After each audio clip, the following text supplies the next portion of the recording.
A Canadian is dead after a luxury yacht capsized and sank during a freak storm off the coast of Sicily. The Italian Coast Guard saying 6 others remain unaccounted for, including British tech billionaire Mike Lynch.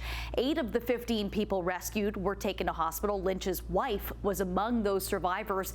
Manisa Denabalan joins us live with more. Manisa, any new updates this hour? Nicole, authorities say the yacht was just in the wrong place at the wrong time because there was another super yacht nearby that wasn't as badly damaged and managed to help rescue some of the survivors. Specialist scuba divers arrived in Palermo as the search for missing passengers of a sunken yacht continued throughout the day in Italy.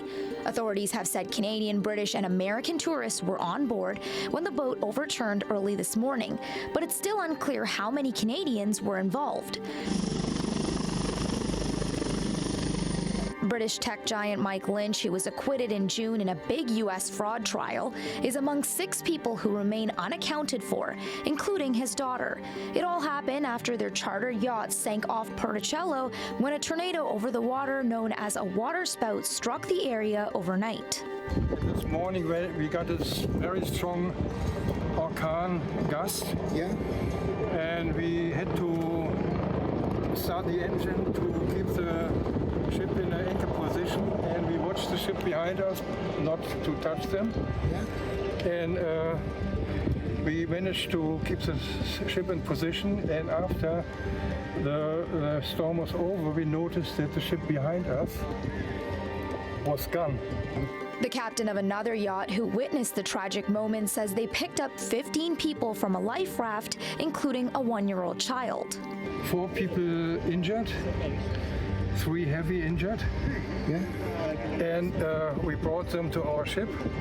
According to the Italian Coast Guard, the ship had a crew of 10 people and 12 passengers.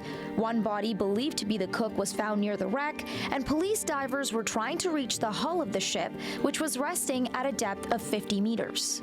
It's not been very long yet, and as time goes by, you're working against 2 things. So you need to do it quickly because people don't last in water all that long for a number of reasons, including drowning, hypothermia, hazards at sea.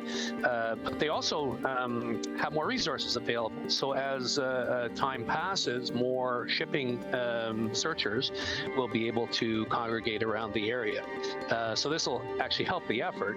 Some of the survivors were seen leaving the Coast Guard headquarters. 8 of those rescued were transferred to local hospitals, and local media reported they were all in stable condition.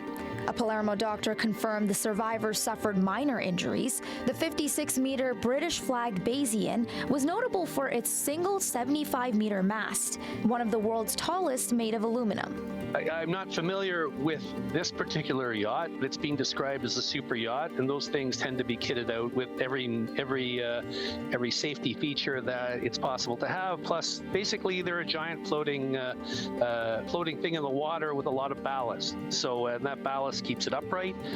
So they don't usually go through this type of, disruption. So there must have been a very powerful force to cause this to happen. Italian authorities say the crew and passengers hailed from a variety of countries. In response to Trending Now, Global Affairs Canada said they're aware of reports that a Canadian citizen has died. Officials are in contact with local authorities, but due to privacy, no other information was given.